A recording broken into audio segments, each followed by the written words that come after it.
Buenas tardes. Bienvenidos a todas y a todas. Bueno, esperamos unos segundos que terminen de ingresar, que ahí los veo entrando en gran cantidad y arrancamos.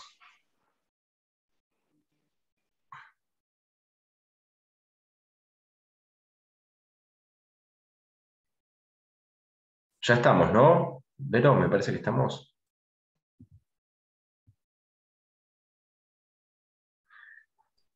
Sí, ya tenemos en salas 110 participantes. Bueno, esperamos un segundito más y así terminan de acomodarse todos y todas.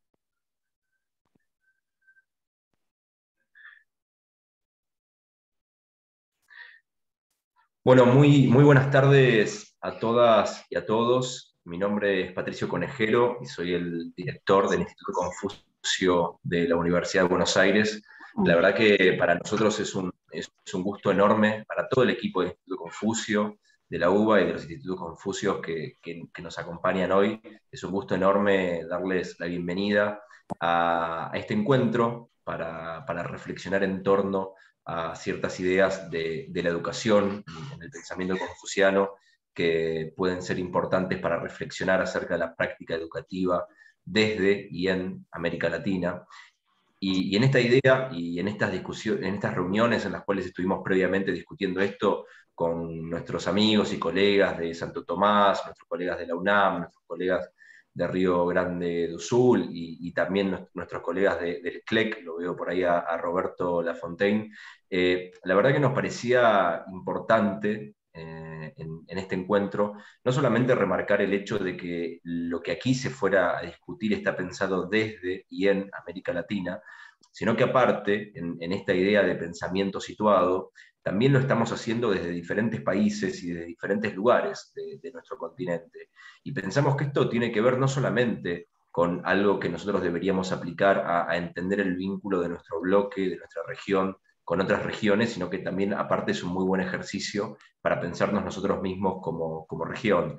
Por eso la verdad que celebramos enormemente haber tenido tanto respaldo y tanto acompañamiento de nuestros colegas, de Roberto, de Jenny, de nuestros colegas de la Universidad de Río Grande do Sul, para poder pensar juntos y juntas esta tarde en torno a ciertas ideas que creemos que son importantes y que sobre todo en esta semana de Confucio, y pensando también en la importancia que tiene la noción de intercambio en el pensamiento confuciano, nos dan un marco más que propicio para celebrar entre todos esta discusión de nuestro continente en torno a nuestra relación con China y con las ideas que de allí han venido. Así que, bueno, muchísimas gracias a todos y a todas por sumarse hoy a este encuentro y, bueno, Vero, el piso es todo tuyo.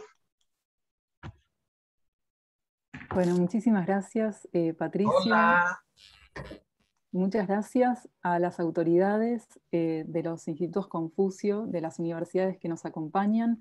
Es realmente un gusto para nosotros haber planteado esta actividad y haber tenido tan buena recepción. Muchísimas gracias por la presencia, por la buena predisposición a colaborar para que esto sea posible en el marco de la Semana de Confucio, un momento en que podemos tener el gusto de celebrar la figura y el pensamiento de Confucio de manera conjunta, de manera compartida entre nuestro Instituto Confucio y también la Universidad de Santo Tomás de Chile, la Universidad Federal de Río Grande do Sul y la Universidad Nacional Autónoma de México. Es para nosotros realmente un grato placer poder compartir esta actividad, teniendo en cuenta la centralidad del pensamiento de Confucio y particularmente vinculado al tema de la educación. Damos la bienvenida a todos los asistentes. Sabemos que se han inscrito un número muy importante de público participante de México, de Argentina, de Chile, de Brasil, en definitiva una expresión plural de nuestra América Latina. Así que bueno, sin más, voy a tratar de presentarles a quienes nos acompañan hoy como expositores. Tenemos el gusto de tener un panel muy rico y muy nutrido en profesores que provienen de distintas disciplinas y que nos van a enriquecer seguramente con la mirada que nos acerquen a partir de esta temática que hemos propuesto hoy para reflexionar juntos sobre la educación en el pensamiento de Confucio, tratando de compartir reflexiones desde y en América Latina, como decía recién nuestro director Patricio Conejero.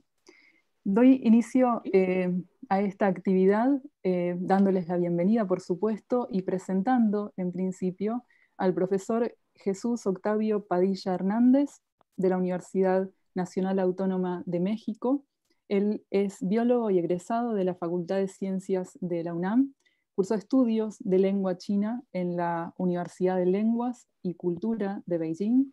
Actualmente da clases en la licenciatura en Lingüística Aplicada y es profesor de idioma chino en el Instituto Confucio, también de la Universidad Nacional Autónoma de México. Muy bienvenido, profesor Jesús Octavio Padilla Hernández.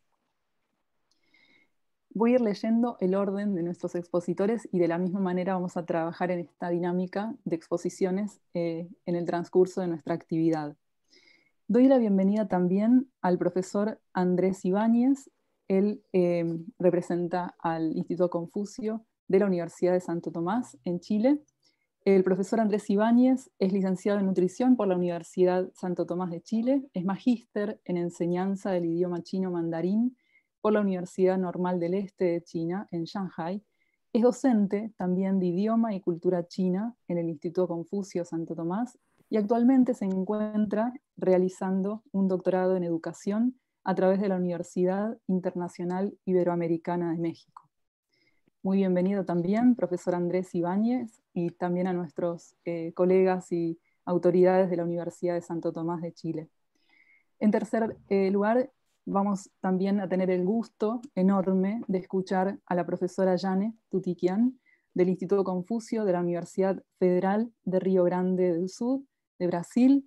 Para nosotros es un enorme placer poder tener con nosotros a la profesora Tutiquian, que es máster en literatura portuguesa y doctora en literatura comparada. La profesora Yane es también experta en este área, en instancias también de docencia de grado y posgrado en la misma universidad.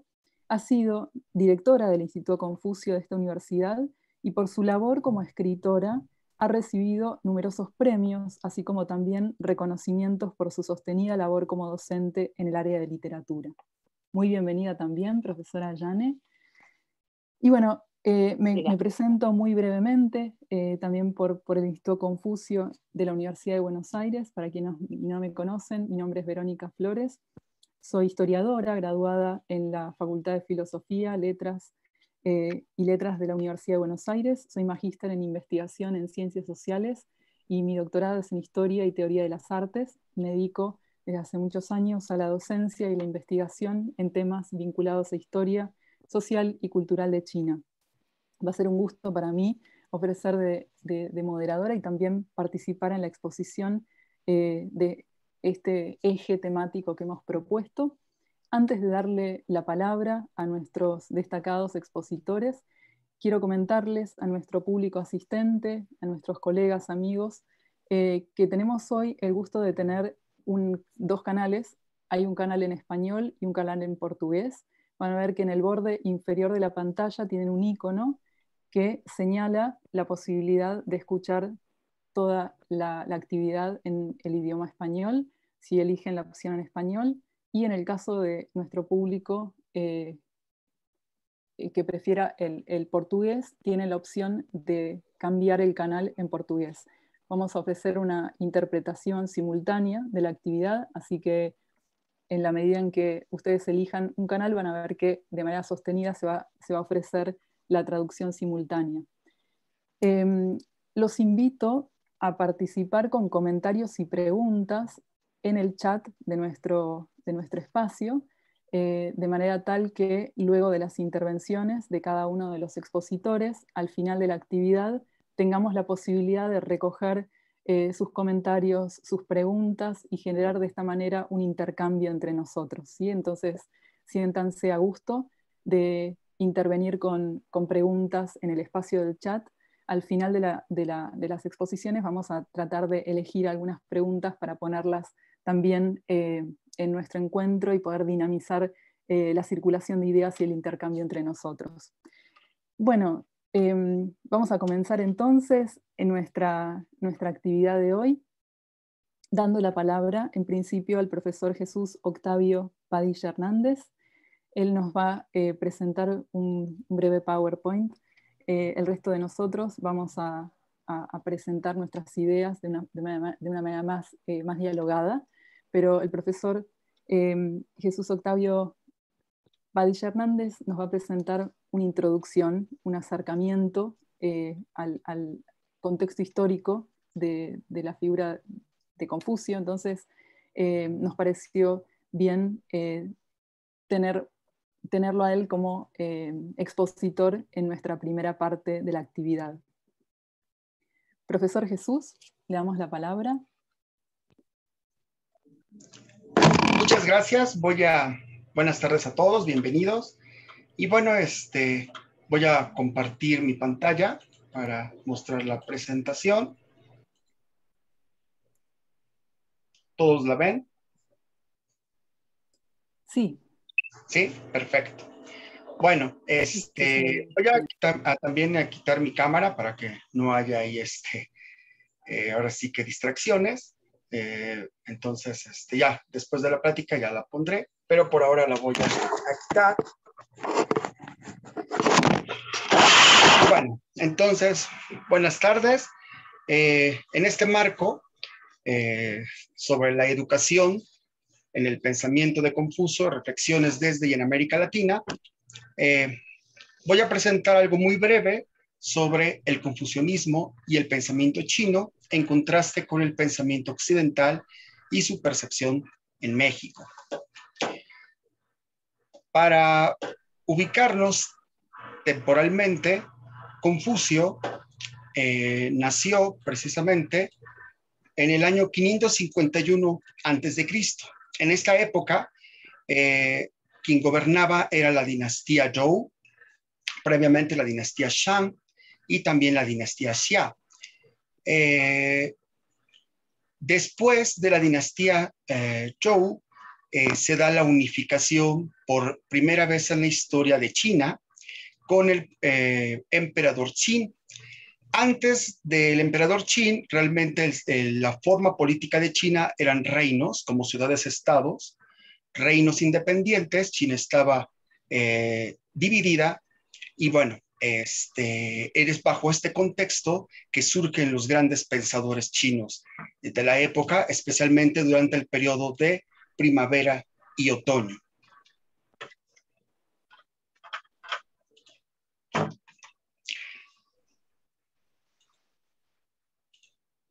Es importante señalar que el pensamiento chino, desde el punto de vista filosófico, con respecto al pensamiento occidental, pues son de cierta manera a veces diferentes, contrastantes. Tan es así que muchos filósofos de antaño, pues a veces no entendían muy bien las ideas o el pensamiento chino, pues era distinto al occidental.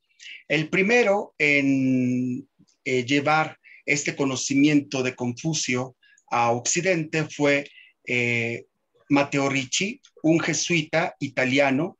En ese tiempo no era Italia como tal, sino los estados pontificios. Y pues él se encargó también de latinizar el nombre de Confucio, que hoy es el que a nivel mundial rige. Fue precisamente Matteo Ricci y también hizo las primeras traducciones de las analectas de Confucio a lenguas occidentales. En el pensamiento occidental es importante recalcar que hay una conciencia del pensamiento para subdividir el pensamiento en asignaturas diferentes. Desde la antigua Grecia, asignaturas como ciencia política, filosofía, física, zoología, lógica.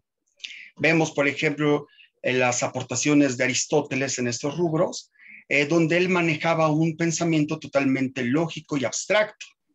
En China, sin embargo, no era así. El pensamiento de los filósofos chinos más bien carecían de una conciencia de subdivisión del pensamiento. Ellos más bien preferían dividir a los pensadores en diferentes escuelas. Entre esas escuelas estaba las 100 escuelas del pensamiento del periodo de primavera y otoño, donde incluía pues a Lao Tse, Confucio, Mencio, Xunzi, etc. En general, hablamos que el pensamiento chino era un pensamiento taciturno, sencillo, sutil, donde más bien ellos insinuaban cosas. Por lo tanto, los que los escuchaban o después sus lectores tenían que intuir estos pensamientos o estas ideas. Así pues, el pensamiento de los antiguos filósofos chinos era más bien un pensamiento abstracto que lo transformaban en imágenes, a diferencia del pensamiento occidental, donde era más bien abstracto. Así, cuando los filósofos occidentales entraron en contacto con la filosofía china, las obras clásicas chinas, pues a veces no entendían precisamente estos conceptos chinos. Tan es así que incluso filósofos como Hegel hacían menos las ideas de Confucio, precisamente porque en esa época tal vez no entendía el pensamiento chino como tal, ¿no? Así, los occidentales pensaban que en apariencia, ¿no? Las obras clásicas chinas no hablaban de tópicos específicos, cuando en realidad sí mantenían una sustancia, un contenido, estas obras. En apariencia, las obras clásicas abarcaban todo, porque recordemos que los occidentales ya dividían en asignaturas, cuando en realidad llevaban tópicos específicos. Por otra parte, en el pensamiento occidental, ellos pensaban que las obras clásicas eran de estilo libre, cuando en realidad pues contenían ideas particulares. Y finalmente, también en apariencia, las obras clásicas eran redacciones cortas, cuando en realidad tenían un sentido inacabable, infinito, precisamente utilizando las insinuaciones y la intuición. En esta época precisamente del periodo de otoño y primavera, grandes pensadores surgen, Confucio, Zhuangzi, Lao Tse, ¿no? Donde son los mejores pensadores chinos en especulación abstracta, es decir, un pensamiento intuitivo. Utilizaban recursos como las analogías, las metáforas, las suposiciones, fábulas, por lo que en China no hubo un desarrollo completo de la filosofía especulativa, no como en Occidente. Sin embargo, los chinos, a pesar de toda esta gran gama de escuelas, sabían que el poder lo ejercía como tal el emperador. Y que el emperador, aunque ejercía el poder, no era eterno. Es decir, en algún momento fallecía el emperador y entonces tenía que llegar un emperador nuevo. Por lo tanto, los chinos, por arriba del poder del emperador, ellos creían en los principios del cielo o las leyes del cielo, que por supuesto ninguna escuela de pensamiento, ninguna religión, ni siquiera el poder del emperador podían estar sobre estos principios del cielo. Luego entonces, ¿qué impulsó las contribuciones ideológicas y culturales en la antigua China? Varios aspectos: la libertad de creación, la libertad de contención, la libertad de movimiento y la libertad de desarrollo. Libertad de creación porque las diferentes escuelas, sus diferentes creadores, seguidores, podían crear, eran libres de crear. Libertad de contención porque aunque había incluso ideas opuestas, las escuelas no hacían nada con tal de destruir o desaparecer a la otra, simplemente intercambiaban ideas, se comunicaban. Por lo tanto, aunque había contención, permanecían. Libertad de movimiento. Los filósofos viajaban de aquí para allá, de un estado a otro, tratando de llevar sus ideas, su filosofía, sus conocimientos, para que los gobernadores de diferentes reinos, pues, tomaran esto como ejemplo al gobernar. Sin embargo, muchos gobernantes, ni siquiera Confucio realmente lo tomaban en serio. realmente eran preceptos que ellos incluso a veces no seguían. Así que Confucio, de hecho, murió sin que ningún gobernante como tal tomara sus ideas como una forma de seguimiento, ¿no? Del Estado, por ejemplo. Más bien ya sería posterior a la muerte de Confucio cuando esto se da, ¿no? Y una libertad de desarrollo, aunque obviamente hay escuelas como el confucianismo, el taoísmo, etcétera, hay discípulos que, aunque pertenecen a la misma ideología, a la misma escuela de pensamiento, desarrollaban de repente ideas contrarias. Ejemplo de ello son dos filósofos también que seguían a Confucio, Xunzi y Mencio, donde Mencio habla, por ejemplo, él cree en la naturaleza buena del ser humano. Mientras tanto, Xunzi cree en la naturaleza mala del ser humano. Ahí son ideas contrastantes, sin embargo, coexistían. Un discípulo de Xunzi, precisamente siguiendo este desarrollo de ideas, surgió con Han Feizi el pensamiento legista en la antigua China.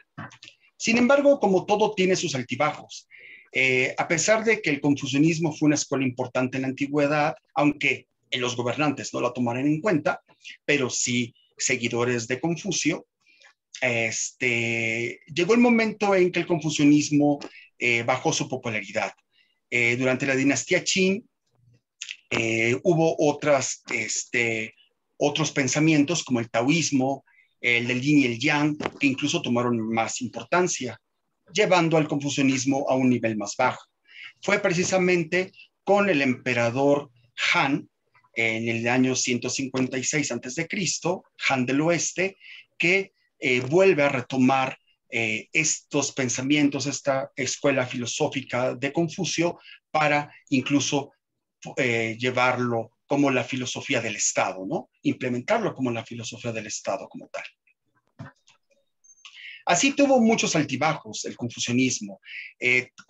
Después de la dinastía Han, hubo un quiebre, una división de la nación china durante casi 3 siglos, donde obviamente pues había una pelea constante del poder, división total de la población, de las diferentes etnias, y obviamente surgen o toman gran importancia escuelas de pensamiento diferentes al confucianismo, como la metafísica, el taoísmo mismo, el budismo, donde mucha gente empieza a aceptar y a seguir estas formas de pensamiento, y el confucianismo pues nuevamente se ve relegado, ¿no? Fuera del escenario. Es nuevamente durante la dinastía Tang que el confucianismo vuelve a tomar importancia. ¿Por qué el confucianismo fue el pensamiento dominante en muchas épocas en China? Bueno, hay que recordar que China ha sido un país con un vasto territorio y con gran población, donde convergen diferentes etnias, incluso aspectos culturales y, por supuesto, diferentes necesidades de desarrollo según los diferentes sitios. Hay que recordar también que la antigua China, como fuente económica, se basaba en la agricultura, por lo que el emperador utilizaba la jerarquía feudal para reforzar su poder supremo. Así pues, debido a estas condiciones, se requería el mantenimiento de una estabilidad y orden de las actividades económicas. Y precisamente esto coincide con el pensamiento confuciano, que pone énfasis en la ética, es decir, una doctrina de moderación.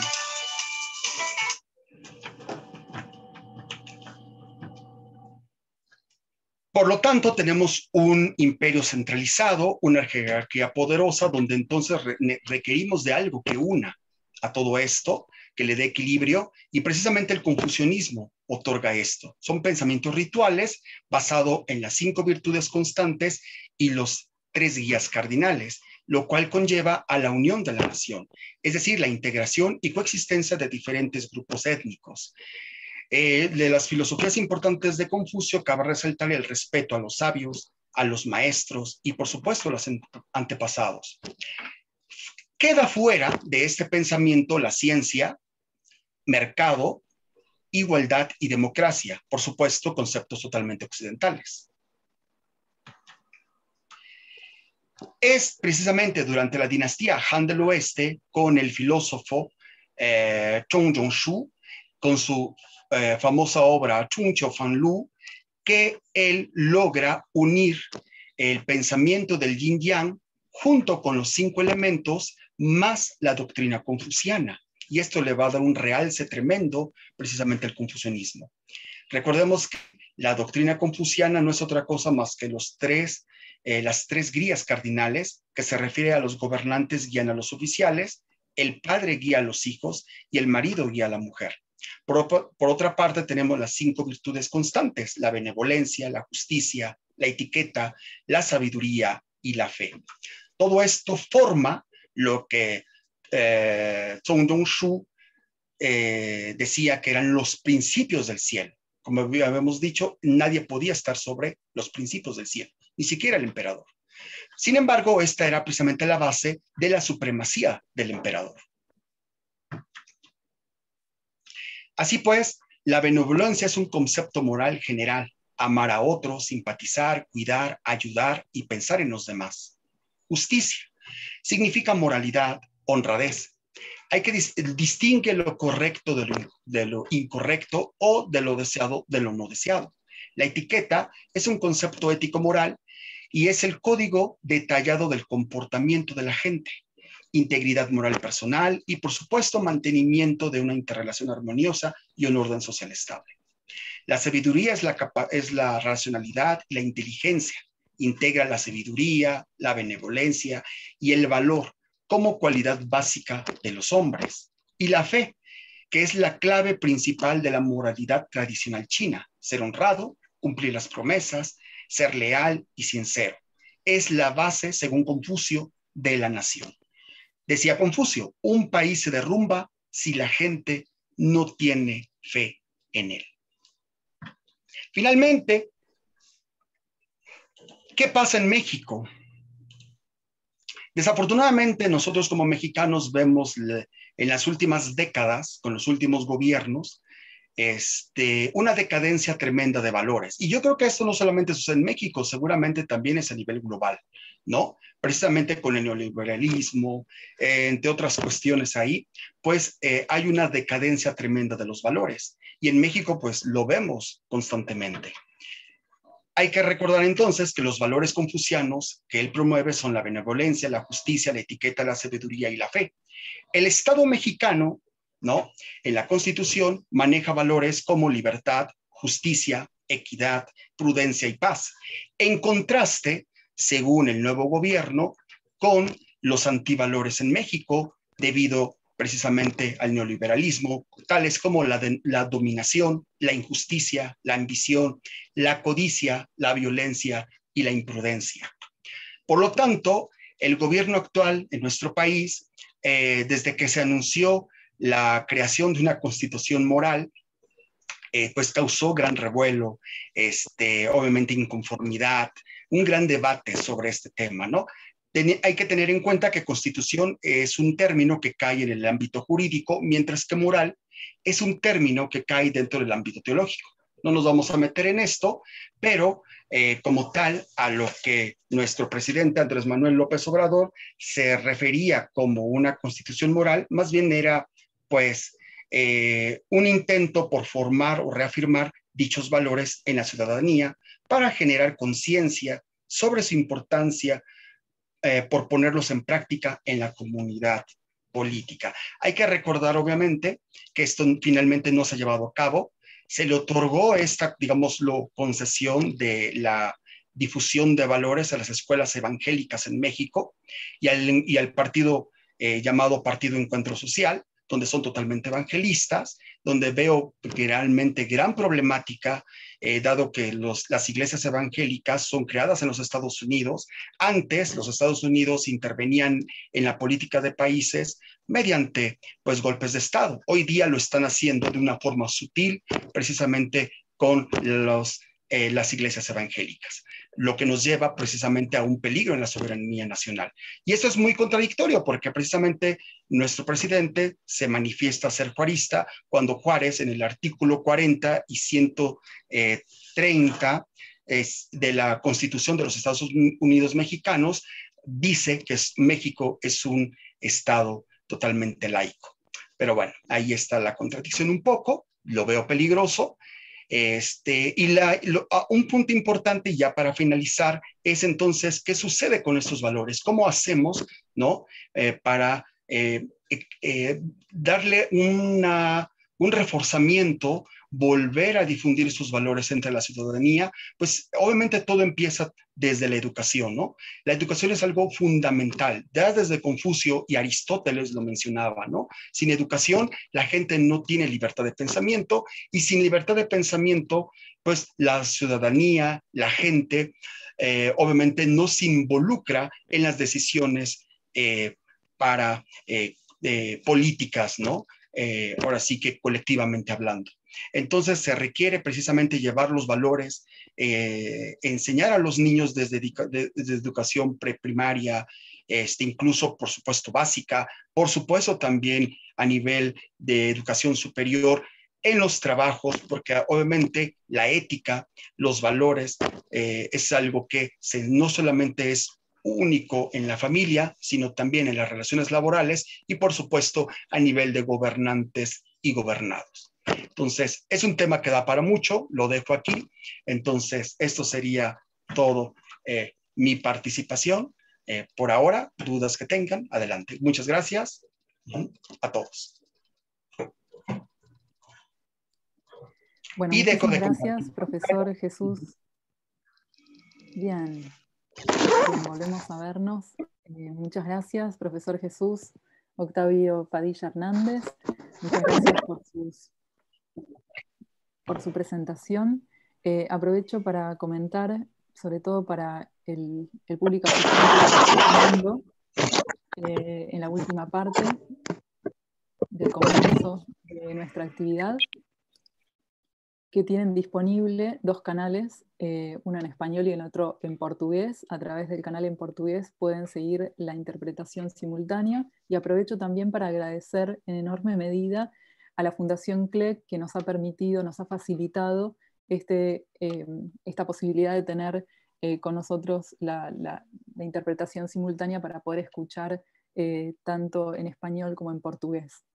Muchísimas gracias, profesor Jesús. Voy a dar paso a nuestro segundo expositor, el profesor Andrés Ibáñez, de la Universidad Santo Tomás de Chile. Profesor Andrés. Hola, buenas tardes a todos. Buenas tardes. Bueno, voy a comenzar. Bueno, en mi caso, como mencionó Verónica, nosotros no tenemos presentación en PowerPoint, así que voy a hablar, así que ahí atento a todos si hay alguna pregunta para después que nos la realicen. Bueno, yo voy a hablar sobre la influencia de Confucio, el filósofo, en el estudio del idioma chino mandarín y cómo nos afecta el confucianismo en América Latina. Tomando en cuenta lo que dijo el profesor Jesús, sus palabras finales, lo más importante es la educación. Tenemos que comenzar por ahí. ¿Qué es enseñar? Primero, antes de aprender, para nosotros, en este caso los profesores, ¿qué es enseñar? Y para eso, para Confucio, enseñar es un acto de conocimiento. El conocer al estudiante, tanto sus fortalezas como sus debilidades, el escucharlo, saber lo que va a hacer. Para Confucio era fundamental esto, ya que de acuerdo a eso es donde, cómo se iba a guiar la educación de sus estudiantes, ¿ya? Ahora, en los tiempos de Lao Tse y Confucio, o sea, antes de Cristo, la época antes de Cristo, el acto de la mejor educación no es la que facilita las cosas, es súper importante, sino la que las hace más espinosas, ¿ya? Es el aprendizaje, no hay un aprendizaje sin dificultad, a más trabajo, más aprendizaje. Esto es súper importante porque ese pensamiento que viene del Lao Tzu y Confucio, a nosotros los latinoamericanos sí nos está afectando en la actualidad, porque cada vez, en estos tiempos actuales, queremos todo más fácil, queremos llegar al aula, en este caso aprender chino mandarín, y es casi como en la primera clase voy a ser traductor de chino. Y no precisamente así. Si tomamos las palabras ahí de Confucio, la mejor educación es la que facilita las cosas, sino la que las hace más espinosas. Precisamente eso. Quizás nos va a costar un tiempo en entender tanto el idioma como la cultura, y nos vamos a encontrar días que los estudiantes van a ser, o todos hemos pasado por eso, súper ahí captando todo, como muy inteligente. O sea, el chino, muy fácil, pero van a haber días que no. Van a haber días que nos va a costar. El tema es leer caracteres, escuchar diferentes acentos, eh, en diferentes localidades, culturas distintas. En China eso se vuelve, se ve mucho más que el aprendizaje de otros idiomas. Ahora hay una frase que tiene Confucio, que es muy importante, y después la voy a ir mencionando igual, pero dice, la voy a leer para que quede textual: aprender sin pensar es inútil, pensar sin aprender es peligroso. Esto, en estos tiempos también nos vemos reflejados con esa frase, porque no sé si en otros países de América Latina, pero en Chile cada vez la educación de los niños en especial va siendo más ligera. Entonces, llegamos hasta el punto de que si los profesores entregan tareas o deberes a los alumnos, los que los hacen son los padres. Entonces ahí va la primera parte de esa frase, que es aprender sin pensar es inútil. Los niños están aprendiendo, sí, pero no están pensando porque ellos no lo están haciendo. Lo están haciendo sus padres o las personas que están a cargo de él. Entonces ahí hay que tener un poco de ojo con eso. Con respecto a esto, tenemos que también analizar los modelos pedagógicos tanto de China como de nosotros, en este caso de América Latina. Nosotros aquí en América Latina somos un poco más flexibles. Nos gustan las prácticas, el hacer. El profesor no es el que vigila todo, sino es el que casi es un par con el estudiante. También va a aprender con él. O sea, el estudiante lo puede corregir, el profesor no se va a molestar, todo lo contrario, le va a agradecer y va a aprender. Mientras que en China esto está cambiando en estos tiempos, pero hasta hace no mucho seguían un modelo más tradicional, que es de memorización de contenidos. ¿Y eso cómo lo podemos corroborar con esto para saber si estoy mintiendo, no? Es con los exámenes internacionales de la certificación del idioma chino, que son los exámenes HSK. Hasta el momento hay 6 exámenes, o sea, 6 niveles, perdón. Se ve más reflejado en los niveles más altos, que uno le entrega una cantidad de vocabulario y uno se aprende esa cantidad de vocabulario, y durante un tiempo uno estudia, no sé, 2, 3 meses y lo pasa. Memoria. Hay que aprenderse el vocabulario, más que nada, y aprender algunos tips ahí como de resolver una u otra tarea.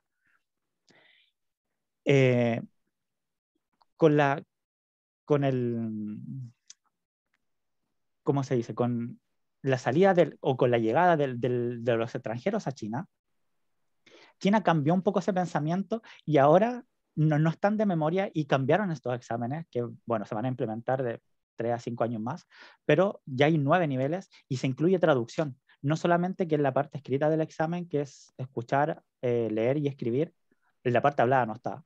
Ahora sí, en los nuevos exámenes sí van a estar. Entonces, como que entendieron que no era solamente memorizar, y que los occidentales aprendemos de otra forma. En este caso, como el ir haciendo, el ir practicando. ¿Cómo van a ser después esos exámenes? No sé, hay que llegue en ese minuto. Así que hay que esperar un poquito. Ahí podemos corroborar el modelo más tradicional de China, que, como le digo, ahora como los jóvenes están teniendo más acceso al exterior, este modelo está cambiando en el modelo pedagógico. Ahora también tenemos que tener en cuenta de dónde viene esto. De los tiempos de Confucio, ¿cómo era la educación? La educación era mucho más severa, mucho más estricta. Los chicos, los estudiantes no tenían recesos ni vacaciones. En los tiempos actuales, esto también se ve un poco reflejado ahí en China en especial. Los niños en China, bueno, tienen su periodo escolar, los semestres, de septiembre a julio más o menos, y ahí tienen su periodo de vacaciones, de verano o invierno que coinciden con el Año Nuevo Chino, etc. Pero los niños, a diferencia de Occidente, que esto es súper importante, en esos periodos de descanso, los niños siguen estudiando, los padres los inscriben en otras áreas. Los niños siguen estudiando arte, música, deporte, idiomas, artes marciales. Ellos estudian todo el año, cosa que para nosotros nos complica un poco porque, claro, el niño tiene que descansar, tiene que vivir su niñez, tiene que disfrutar. Entonces, como hay vacaciones, tienes que estudiar. No, es como, ¿por qué tengo que estudiar en mis vacaciones? Y ahí viene todo un tema del descanso y en los periodos del ser humano, de la niñez, la adultez, etc. Pero los chinos no, es estudio, es un poco más severo, más estricto. El método que tiene China, bueno, hasta ahora, y esto está cambiando, pero es más de imitación y memoria. Es un método más de lectoescritura. Mientras que nosotros no es tanto. Nosotros, de hecho, en la memoria no la trabajamos tanto. Por supuesto, cada uno en su área tiene que memorizar ciertas cosas, pero no es todo textual, cosa que sí un chino sí lo puede hacer. Sí, uno le puede pasar un texto a un chino y decir, te tienes que memorizar esto para 2 días más, y se lo va a memorizar con punto y comas. Mientras que nosotros nos vamos a improvisar porque se nos va a olvidar porque no estamos trabajando en eso. Entonces, y eso se viene desde la época de Confucio.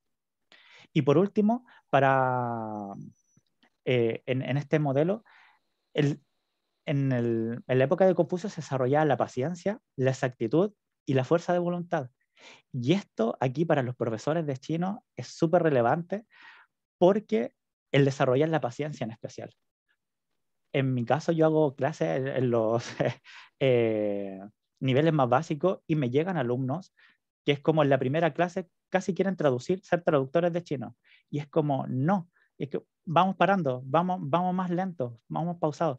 Profesor, ¿qué significa esto? Y me da unas frases de nivel avanzado y es como, entendamos primero lo básico, vamos, calmemos, vamos paso a paso. El desarrollar la paciencia, porque no solamente tenemos que enseñar idiomas, sino tenemos que enseñar otra cultura de otro país, ni siquiera de la misma región en la que estamos, sino es otro continente, otro todo. Entonces, eso se ve, al estudiar chino, se ve el desarrollar esa paciencia. Dentro de las virtudes que mencionaba, las virtudes constantes que mencionaba el profesor Jesús, hay dos que para Confucio eran muy, bueno, todas, pero dos que la llevamos al ámbito de la educación, que es el te, que es la etiqueta, en este caso la integridad moral, el te. Para Confucio, ¿cómo enseñaba esto? Y tenía dos formas, que era enseñar la cultura, básicamente, que era enseñar la cultura de una forma fácil y de una forma más compleja. ¿Cómo es esto? Enseñar la cultura de una forma fácil es lo rutinario, lo cotidiano. Por ejemplo, si yo veo a una persona, ¿cómo la saludo? ¿Qué hago? ¿Le doy la mano? ¿La saludo de beso? ¿2 besos? ¿El hombre y la mujer se saludan igual? ¿Qué pasa? Algo muy, muy simple que sí va a influir en cómo me voy a comportar en la sociedad, básicamente. Y la otra que es más compleja, que esto yo creo todos lo manejamos un poco, que es el tema de las festividades tradicionales, las tradiciones, los ritos, los antepasados, y etc. Entonces que eso necesita un poco más de memoria y aprender un poco más estructurado, más que lo otro que es poder ir variando en el tiempo. La otra virtud es el zhong, que es la fe o la lealtad. Y aquí para Confucio era, todos podemos aprender, a todos podemos enseñar, no lo sabemos todo. Por lo tanto, el tema de la lealtad del profesor hacia el alumno y del alumno hacia el profesor era muy, muy importante. Muy importante. Y aquí para ir finalizando el tema para Confucio en su enseñanza, mencionaba que un hombre debería ser muy virtuoso, pero ¿cómo lograba esas virtudes? Que era, como lo mencionaba el profesor Jesús, con esas 5 virtudes constantes, pero ¿cómo lo lograba? Y aquí era mantener un equilibrio entre las virtudes entregadas por la naturaleza, lo innato, como por lo estudiado. Se tenía que lograr un equilibrio. Y aquí voy a citar a Confucio y aquí termino, porque esta frase, aquí tenemos que reflexionar en esto. ¿Qué nos pasa en Occidente? ¿Ya? Lo voy a leer para que quede textual, porque un poco largo. Dice, cuando las cualidades naturales se imponen sobre las que da la educación, el sujeto en cuestión será un rústico. Cuando lo aprendido domina lo innato, el individuo de quien se trate será un vulgar funcionario. Cuando lo natural y lo que deriva del estudio están armoniosamente mezclados, es cuando nos encontramos ante un hombre superior. Hay una frase, para reflexionar en tema de educación, tanto nosotros, aquí nos estamos viendo con el chino mandarín, pero nos abarca a todos, en todos los ámbitos. Con esto termino. Muchas gracias. Muchísimas gracias, profesor Andrés Ibáñez. En el chat piden que incluya esa última cita, si es posible también incluirla en el chat para luego recuperarla probablemente y poder retomarla luego en nuestro intercambio. He visto que en el chat ya ha comenzado un intercambio también entre los participantes, lo cual es auspicioso porque van pensando con nosotros, es de alguna manera lo que buscamos también, ¿no? Generar preguntas en ustedes o inquietudes y que se vayan generando también en el espacio del chat comentarios. Los invito a incluir sus preguntas para que después de que terminemos las presentaciones podamos recuperar sus inquietudes o sus consultas. Bueno, muchísimas gracias, profesor Andrés. Voy a darle la palabra a la profesora Jane Tutiquian. Profesora Jane, tiene el uso de la palabra. Muito obrigada. Muchísimas gracias. Muito obrigada. Boa noite a todos. Cumprimento muito especial aos meus colegas de painel e quero dizer da satisfação imensa de participar do evento. Eu trouxe para a gente refletir uma pequena exposição que é muito mais uma reflexão questionadora, que tem 3 momentos. O mundo que nós temos, a América Latina e Caribe em que vivemos, e o pensamento de Confúcio. Com isso, nós vamos ter uma sequência que vai nos levar à parte conceitual da filosofia educacional de Confúcio. Então, eu começo dizendo que a passagem do século XX para o século XXI trouxe mudanças de toda a ordem, desde o multiculturalismo, a globalização econômica, o grande avanço da comunicação, o avanço do ultraconservadorismo, o neoliberalismo, e todo esse conjunto de transformações terminou colocando em crise valores que nós julgávamos valores absolutos e, portanto, valores imutáveis, ou seja, valores éticos, valores estéticos, filosóficos, religiosos, políticos, etc. Segundo o Otávio Paz, a nossa civilização é a única que tenta viver sem uma doutrina que não a histórica. Mesmo se nós pensarmos no projeto de modernidade, ele se assentava sobre os princípios de igualdade, liberdade, fraternidade, mesmo esses princípios entraram em crise. Na verdade, nós chegamos àquilo a que o filósofo Michel Serres chamou de quarto mundo. E o que é o quarto mundo? O quarto mundo é aquilo que está à nossa volta, é o que nós vemos no nosso computador, é o que nós vemos na televisão. E o que nós vemos? Nós vemos um mundo de miséria, nós vemos um mundo de fome, nós vemos um mundo de violência. Nós vivemos numa espécie de rede de solidão onde os valores não passam de simulacros. E aqui já surge uma primeira pergunta. E a pergunta é: existe solução para isso? A gente pode melhorar esse mundo? Se nós passarmos para pensar na América Latina, ela está dentro desse contexto.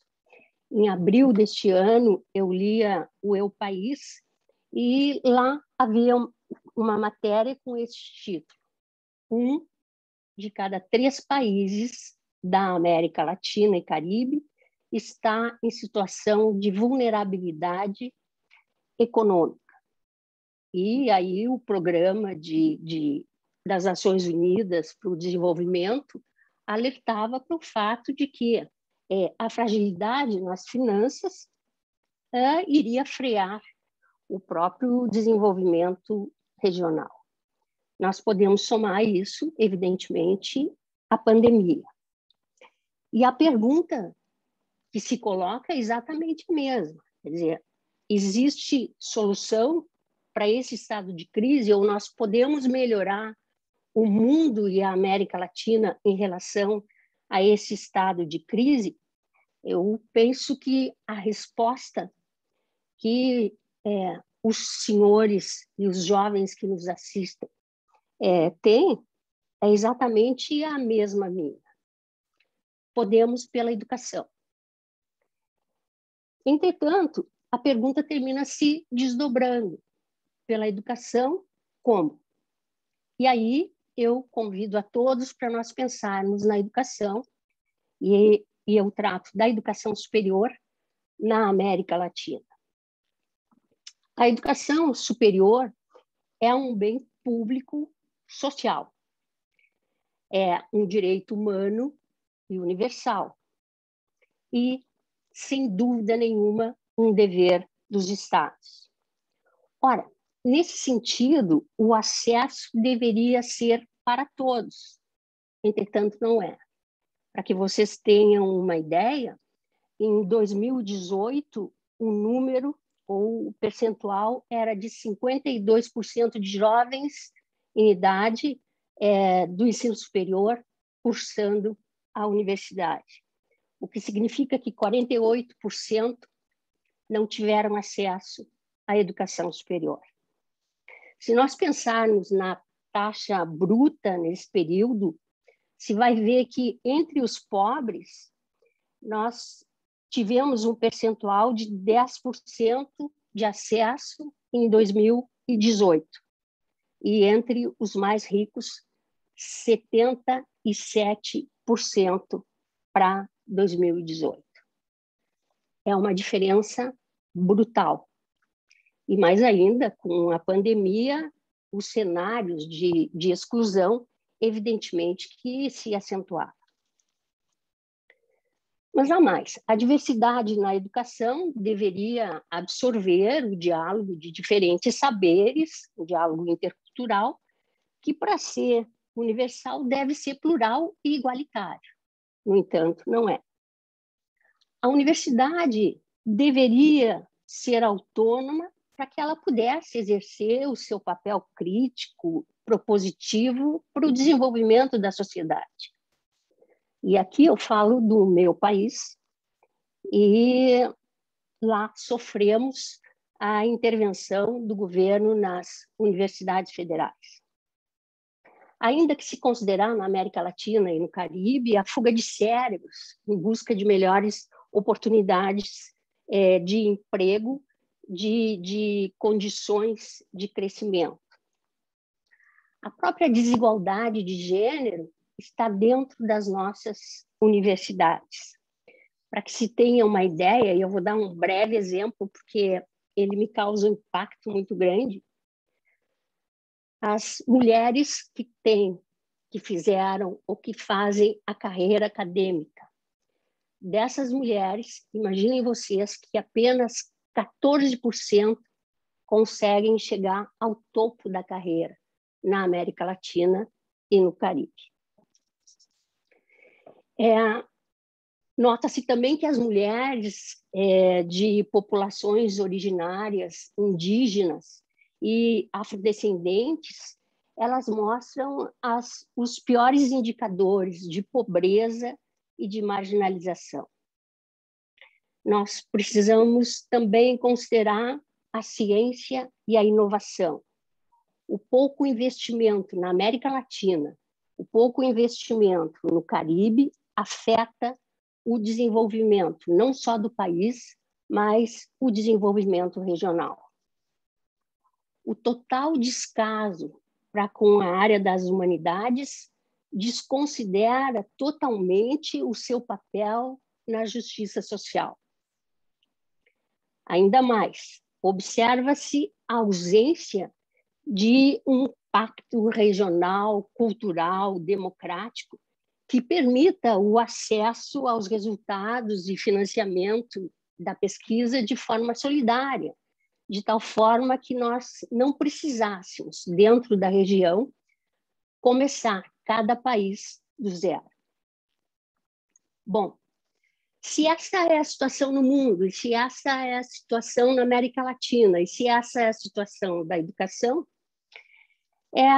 eu também faria a pergunta, mas como? Como a gente pode começar a pensar e mudar isso que nós temos como realidade? Evidentemente que a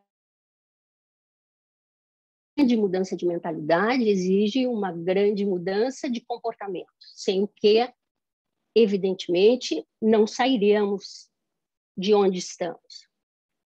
E aí eu tomo apenas 6 aspectos conceituais da filosofia educacional de Confúcio e os coloco como perguntas para que nós possamos refletir sobre esses conceitos, como eles poderiam acontecer na América Latina, por exemplo.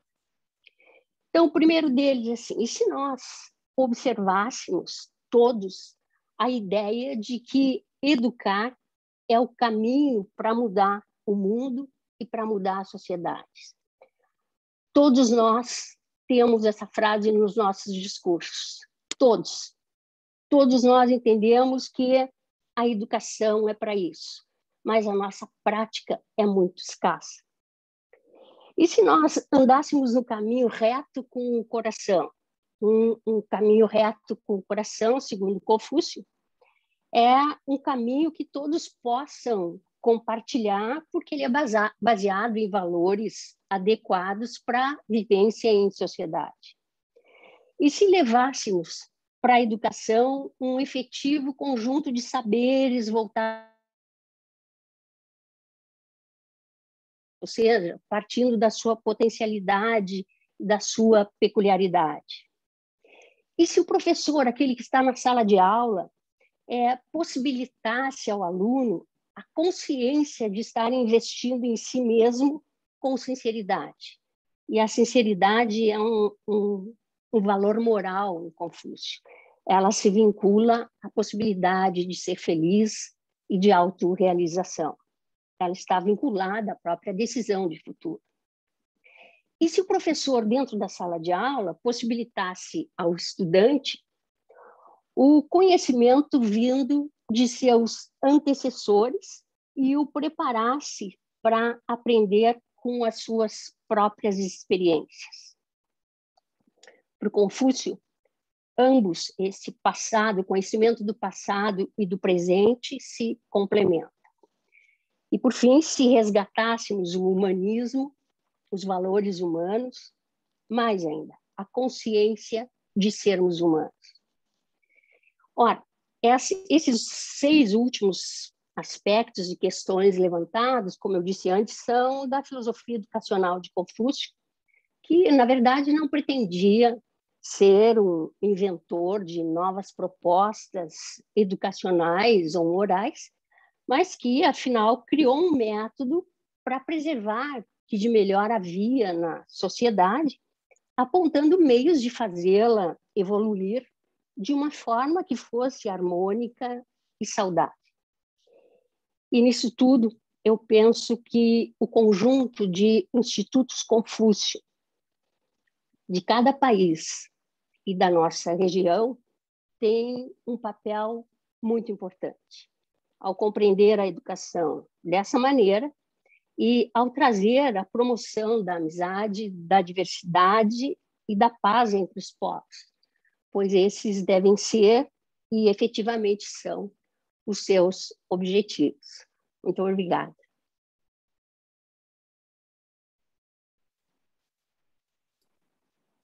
Muchísimas gracias, profesora Janet Utiquian, por sus reflexiones nutridas con interesantes preguntas que nos llevan no solamente a recuperar también algunos conceptos que fueron señalando los colegas previamente, sino también a abrir nuestro horizonte de sentidos para reflexionar sobre las distintas coyunturas que viven nuestros países de América Latina. Muchísimas gracias, profesora Janet. Obrigada. Los vuelvo a invitar para que vayan acercando las preguntas. Voy a finalizar esta ronda de presentaciones teniendo el gusto de moderar luego las preguntas que tengamos y el intercambio entre nosotros. Nos acercamos hoy a la figura de Confucio desde América Latina, buscando interpretar juntos desde nuestra mirada la extraordinaria vigencia y proyección de la figura histórica de Confucio en China, pero también lo hacemos en América Latina, acercando nuestras experiencias como docentes, muchos de nosotros compartimos ese oficio, pero también valorizando la labor de los institutos Confucio en las comunidades educativas de las distintas casas de estudio que hoy nos acompañan. Yo voy a hacer hincapié sobre todo en el valor de la educación, en la propuesta ética y política de Confucio y su proyección en América Latina, señalando algunas ideas al final para que de alguna manera abramos nuestro espacio y podamos pensar juntos. Sin dudas, cuando nos aproximamos a China, nos surgen muchas preguntas, muchos interrogantes. ¿Cómo describir China? ¿Qué percibimos hoy de China, de la sociedad china contemporánea? ¿Es todavía hoy capaz de nutrirse China de su propia tradición? ¿Qué puede decirnos la filosofía china que nos resulte esencial a quienes vivimos en América Latina? Experiencias tan distintas. China es ese otro fundamental sin cuyo encuentro Occidente no podría cobrar realmente conciencia de los contornos y límites de su yo cultural. El desafío en principio que se nos presenta como una invitación también, es a respetar probablemente la especificidad de la tradición de pensamiento surgida en China, y de la cual Confucio sin dudas es uno de los máximos exponentes, pero también la posibilidad de interrogar esta tradición supone empezar a acostumbrar nuestro oído a distinguir la música propia del pensamiento chino, sus motivos recurrentes y también sus temas innovadores. Creo que podemos acercarnos a la figura de Confucio desde diferentes aproximaciones, y de hecho cada uno de los colegas fue poniendo sobre la mesa algunas perspectivas, algunas preguntas, algunas inquietudes desde sus experiencias y de sus trayectorias, pero considerando la importancia de su pensamiento en la conformación de los principios básicos de la organización sociopolítica de China, también volvemos a la cuestión de la trascendencia histórica de las propuestas filosóficas de Confucio y cómo su vigencia tiene también una importancia clave en el ámbito del desarrollo del conocimiento y de la educación en este país aún hoy. Yo voy a elegir en esta ocasión, por unos minutos, enfocar mi mirada sobre la relación entre el pensamiento y la educación, en la manera en la que el sistema filosófico propuesto por Confucio, allí en la antigüedad, cuya contextualización nos acercaba al inicio de nuestra actividad el profesor Jesús, y cómo de esta manera este sistema fue delineando en el transcurso del tiempo una manera específica de concebir la enseñanza, de concebir el aprendizaje, el buen gobierno y también de concebir el vivir de manera armoniosa en sociedad. Y en este sentido me gustaría identificar 3 posibles líneas de acercamiento al pensamiento de Confucio en relación con la educación, sobre todo con el objetivo de compartir entre nosotros algunas ideas que nos permitan precisamente pensar juntos la proyección de los aportes filosóficos, éticos y pedagógicos al ámbito de nuestras propias prácticas y tradiciones educativas en América Latina.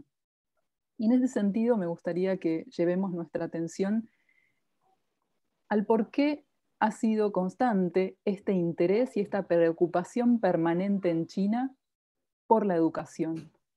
Y en ese sentido me gustaría diferenciar tres maneras de concebir la educación desde el pensamiento de Confucio. En principio, la educación como un proceso vivo, dinámico, inherente sin dudas a la naturaleza y al desarrollo humano.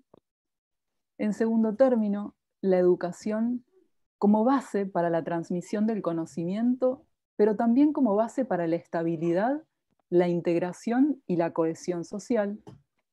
Y en tercer término, en tercer aspecto, la educación también como instrumento de transformación y de inclusión social. El pensamiento sobre la educación en China, sin dudas, y los distintos colegas que me precedieron en el uso de la palabra lo fueron destacando muy bien, el pensamiento sobre la educación en China procede de la filosofía y del lenguaje. Y así en los cimientos de estas tres concepciones que mencioné recién, tan coherentes entre sí, podemos identificar una dimensión teórica vinculada sobre todo con el estudio del canon histórico y literario que propuso en el pasado esa tradición letrada confuciana de la cual nos hablaba el profesor Jesús, pero también podemos identificar una dimensión esencialmente práctica, que tiene resonancias, sin dudas, en la vida cotidiana del pueblo chino hasta el día de hoy. Y yo voy a tratar de destacar este último punto, porque creo que vale la pena señalar que la propuesta ética, política y pedagógica de Confucio buscó ser y ha buscado ser práctica y activa precisamente en su aplicación. Y esto creo que se debe a la aguda conciencia de los pensadores chinos de la necesidad de resolver las cuestiones específicas de su tiempo. Y en este sentido, creo que vale también la pena mencionar que la propuesta ética, política y pedagógica de Confucio no obedece a ningún imperativo de carácter abstracto, sino que nace de una reflexión, un interés por la reflexión permanente sobre la naturaleza y las potencialidades de la condición humana, poniendo énfasis, sobre todo, en la mejora permanente de las capacidades de expresión, algo que también mis colegas fueron señalando. Eso me parece interesante porque vemos con claridad la raíz esencialmente humanista de esta propuesta. Y entonces quisiera destacar la relación profunda, rica, dinámica y viva entre la teoría, la praxis y el humanismo en la concepción de la educación en el pensamiento de Confucio, y cómo de manera también se conecta el conocimiento y la acción.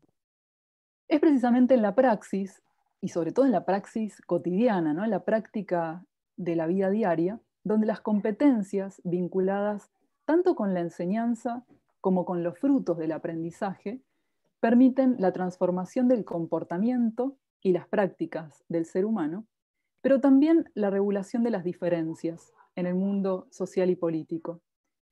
En ese sentido, el pensamiento al nivel de las cosas, es decir, el pensamiento inmerso en la realidad social, es el pensamiento que fue cultivando esta tradición, en el sentido de que no hay razón fuera del mundo.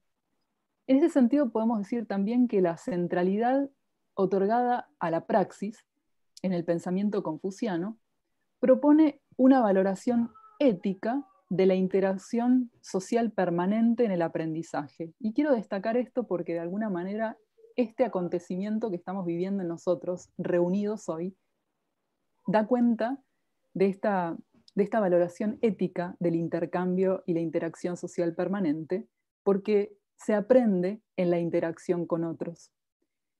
Esta valoración ética también tiene una expresión política asociada a los modelos de ejemplaridad y también a los modelos de buen gobierno, como ideales de gestión y de realización colectiva. Y en ese sentido me gustaría hacer hincapié en este concepto de que la acción es el horizonte del conocimiento. Este carácter práctico del pensamiento que propone Confucio se manifiesta en la vida cotidiana a través de la creencia sostenida en la posibilidad de mejora permanente del individuo a través del ejercicio de la virtud, este concepto que mencionaba también el profesor Andrés de Te, tanto en la búsqueda de la organización armoniosa al interior de la familia, de las comunidades y del territorio más amplio. La filosofía no es simplemente algo que se conoce, sino también algo que se experimenta, que se vive.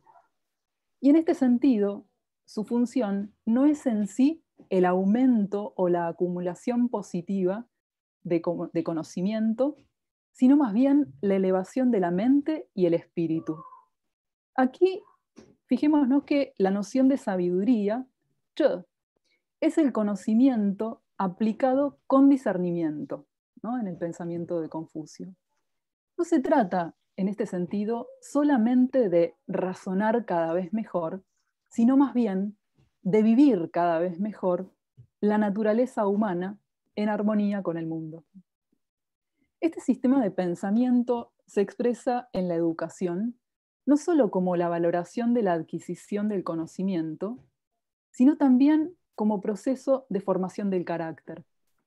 Podemos advertir entonces que la ética y la política se articulan en el pensamiento de Confucio para promover y proyectar el conocimiento sobre cómo vivir con otros, es decir, cómo convivir, cómo regular nuestras diferencias y convivir en armonía.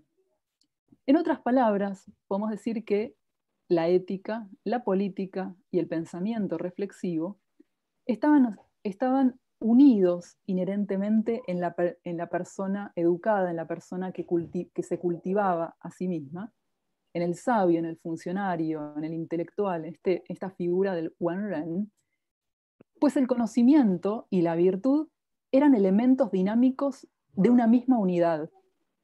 Y en ese sentido, los textos estudiados eran objeto de práctica, no solamente de lectura. Y para terminar estas aproximaciones al pensamiento de Confucio, quería señalar que la filosofía china, en definitiva, a través de las propuestas éticas, políticas y pedagógicas de Confucio, aportan sin dudas un ideal ético, pero también un modelo de vida que se apoya en el cultivo y la mejora personal a través de la educación, como fueron señalando y remarcando mis colegas, pero también a través del bien público que se expresa a través de la práctica y el ejercicio político.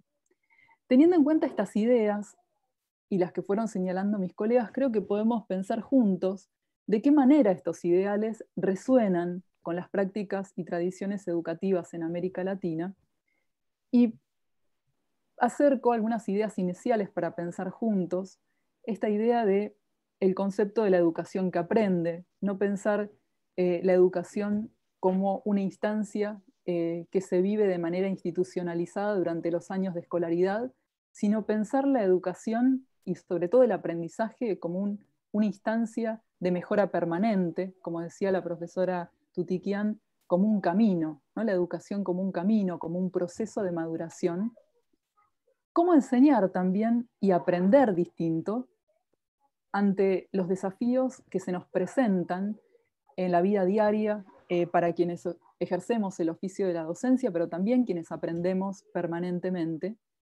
Cómo enseñar y cómo aprender distinto, desnaturalizando los paradigmas de la educación clásica, que hoy en día no responden a las necesidades sociales frente a los desafíos que vivimos, y creo que la pandemia nos ha hecho ver precisamente la importancia central que tiene la educación, y también nos ha permitido revisar nuestras propias herramientas de aprendizaje y de didáctica frente a los nuevos desafíos y también a las inequidades que se presentan ante determinadas brechas.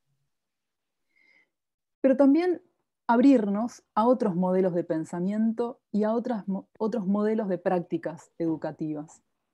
Pensar también la centralidad de la educación hoy en día como herramienta de inclusión y transformación de las comunidades locales, la valoración de lo propio y de las propias diferencias como una base, una plataforma de base para poder recuperar precisamente el valor de la educación como herramienta de inclusión y transformación social verdadera.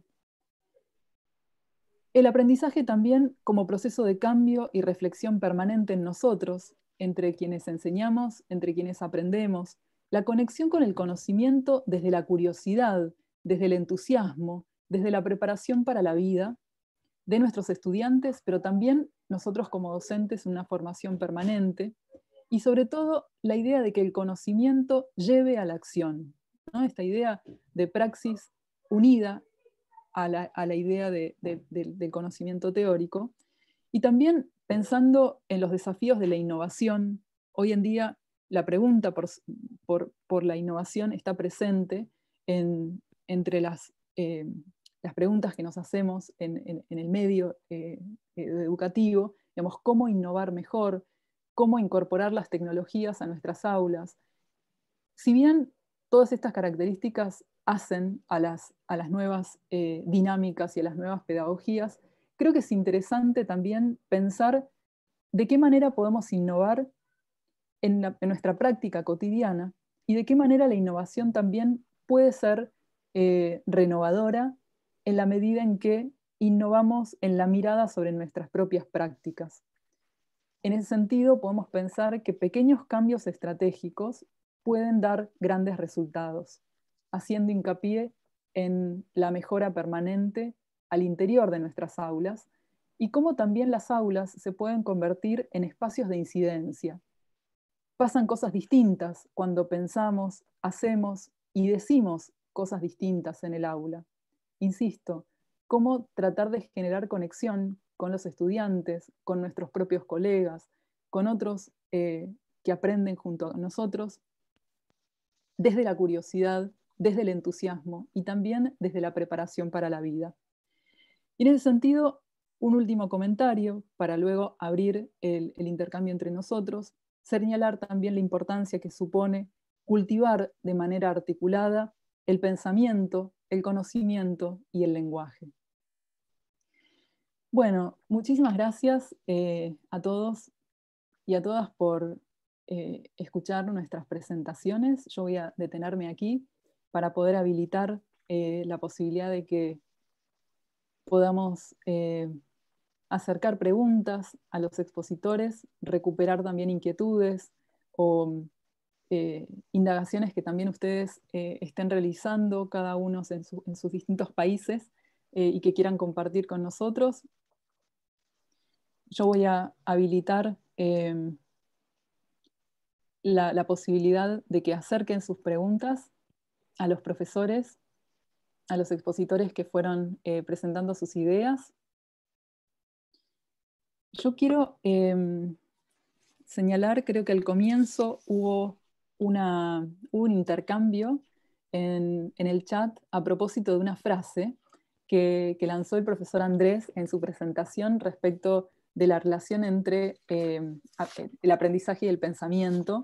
Una frase que mencionó el profesor Andrés sobre lo peligroso de pensar sin haberse educado, ¿no? Creo que había un comentario en el chat que pedía una mayor explicación de esa frase. No sé si el profesor Andrés quiere acercar un comentario. Sí, mira, aquí lo que podría decir de esta frase, yo un poco lo que dije en un ejemplo con los niños que pasaba aquí en Chile, que pues la frase, para el que no la recuerda, era: aprender sin pensar es inútil, pensar sin aprender es peligroso. Pasaba un poco esto, que los padres estaban realizando los deberes, las tareas de los niños, y estábamos nosotros como sociedad actualmente, y aquí me hago cargo de Chile, por lo menos, no sé, ahí nuestros hermanos latinoamericanos, pero estamos de una u otra forma, siguiendo las palabras de esto, creando personas, adultos, ahí perdonando la expresión, que esa suena fuerte, pero inútiles, porque están aprendiendo, pero no están pensando, porque están absorbiendo conocimientos, pero no se están deteniendo a decir esto sí, esto no, a investigar. Ahora, en la actualidad tenemos acceso a Internet y muy pocas personas, muy pocos, aquí diría en especial ahora, alguien sale de la clase y se pone a investigar. Es como el alumno llega, se sienta, el profesor lo dice, lo aprendo, fin. Y ahí se genera un problema porque no hay ese como, profesor, investigué esto, ¿es cierto o no es cierto? ¿Qué pasa? No se está pensando. Y está el otro lado, la otra parte de la frase, que es pensar sin aprender es peligroso. Exactamente lo mismo. Nos vamos a los dos extremos en este caso, porque hay personas que efectivamente piensan mucho y muy bien.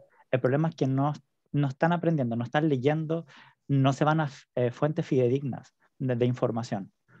Entonces ahí también está la contrariedad, o no aprendo o sí.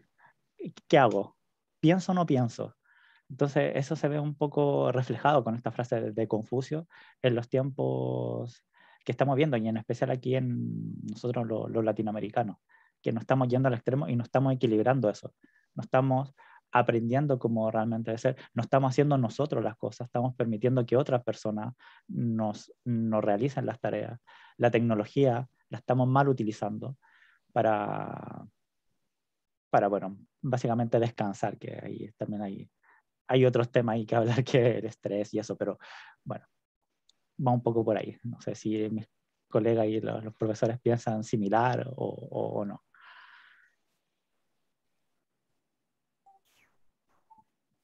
Sí, creo que fue una respuesta, no sé si la Eu, profesora Janet. eu tenho exatamente a mesma ideia. A citação que tu levantaste, quer dizer, além da despreocupação ou de uma concepção mais suave de aprendizado e que é deficiente, nós podemos colocar essa posição, esse papel que o professor assumiu, por exemplo, no Brasil. O professor de ensino fundamental, das primeiras séries, até chegar ao ensino médio, ele não é chamado de professor, ele é chamado de tio e de tia.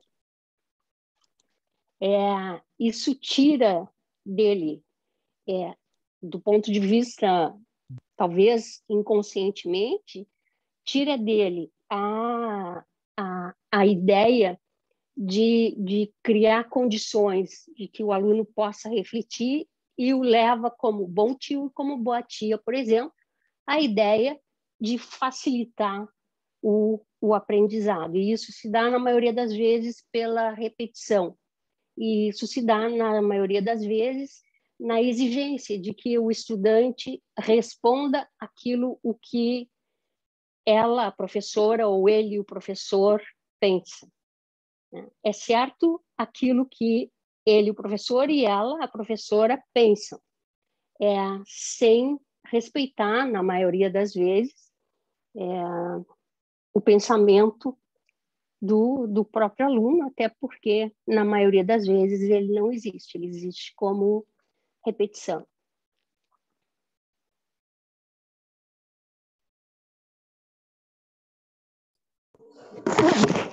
Bien, muchas gracias, profesor Andrés, profesora Jane, por los comentarios para aclarar la frase. Yo también me gustaría decir algo. Adelante, adelante. Efectivamente, también estoy muy de acuerdo con esta frase de Confucio. De hecho, creo que está más vigente que nunca. ¿Por qué razón? Como ya lo mencionaba el profesor Andrés, actualmente hay una gran cantidad de información y desinformación precisamente en las redes sociales, ¿no? Lo vemos, ¿no? Actualmente con mucha gente que como tiene una cámara, tiene audio, puede grabar videos, puede subir fotografías, pues mucha gente como tal sigue, ¿no? A esas personas, creen en la información que leen, sin irse como tal, ¿no? A las fuentes, digamos, originales o fuentes fidedignas, ¿no? A los libros. Yo creo que actualmente muchos estudiantes, desafortunadamente, por la facilidad que las herramientas tecnológicas nos brindan, pues se olvidan un poco, ¿no? De los libros, de páginas realmente creadas por instituciones serias, bibliotecas, ¿no? Como las universidades que tienen sus bibliotecas virtuales. Muchas veces es más fácil irse a algún blog y efectivamente tomar esa información y creerla, ¿no? Entonces, también esto de cierta manera, pues es tener información, pues precisamente no confiable, ¿no? Y muchas veces esto, pues es al final, como la misma palabra lo dice, los memes se van difundiendo y pues se vuelve colectivamente incluso información, pues, totalmente transgiversada, ¿no? Entonces, también es cierto que muchos estudiantes hoy día, pues no hay una interacción tan bidireccional, sino estamos acostumbrados, sobre todo yo creo que en los países de América, donde siempre el profesor nos brinda toda la información, ¿no? Y son pocos los que tienen una iniciativa precisamente para antes de una clase, pues informarse, leer, ¿no? Sino que ya llegamos, nos sentamos y esperamos a que nos digan todo, ¿no? Si acaso algunos corroboran que tal información, que el profesor no se haya equivocado, pero como tal, siempre como que el estudiante es muy pasivo en ese aspecto, cosa que en China, por ejemplo, no tanto, ¿no? En China los estudiantes cuando llegan a sus clases, los estudiantes ya leyeron, ya prepararon su clase, realmente están ahí presentes, casi como para corroborar que la información que ellos ya prepararon o ya saben, pues es la adecuada o la correcta como tal, ¿no? Y nosotros aquí no tanto, ¿no? Aquí estamos acostumbrados más bien a que nos den la información y no tanto como en China, que los estudiantes previamente la preparan. Entonces, por eso creo yo que efectivamente es muy importante, y este proverbio lo está diciendo, ¿no? Es muy importante informarnos, irnos a las fuentes originales, preguntar, ¿no? Y obviamente esto enriquecerá pues pues nuestros conocimientos y pues ponerlo en práctica, ¿no? Además.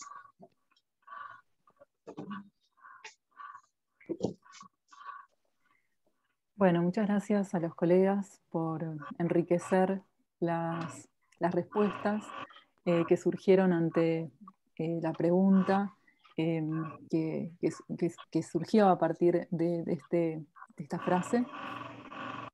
Yo le quiero hacer una pregunta, en realidad proponerle a la profesora Tultigian que nos acerque otros comentarios a partir de una línea que ella comentó en su presentación sobre la importancia de pensar la educación vinculada al desarrollo en nuestra América Latina y de qué manera también la ciencia y la innovación a nivel regional deben admitir la importancia también de esta vinculación, la importancia que tiene pensar la educación, la justicia social y el desarrollo como metas, no solamente a nivel nacional, sino también a nivel regional. Me pareció que esa línea de análisis que ella nos compartía resulta interesante también para pensar entre nosotros las proyecciones de estas ideas que estamos compartiendo y sobre los desafíos que como región enfrentamos. Profesora Yane, no sé si quiere hacer una aproximación recuperando esta idea tan interesante que nos propuso. Eu, sim, agradeço pela observação e pela pergunta.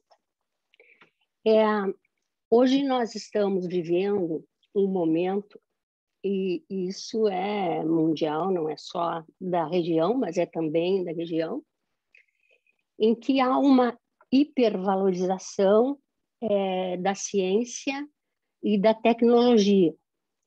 E existe uma espécie de balança da área das humanidades e da ciência e tecnologia. Quando as humanidades sobem, a ciência e tecnologia termina sendo relegada a um plano menor. Quando a ciência e a tecnologia sobem, as áreas, a área das humanidades termina sendo sombreada, ela ganha uma sombra, e é isso que nós estamos vivendo hoje.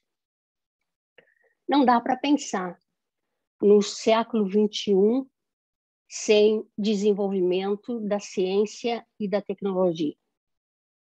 E quem faz ciência e tecnologia na América Latina são as universidades. Mas as universidades não podem fazer ciência e tecnologia, e, sobretudo, não podem entrar numa ideia de competição ou de complementação com o Norte, se não houver investimento na área. Significa desenvolvimento, significa desenvolvimento. O que é isso?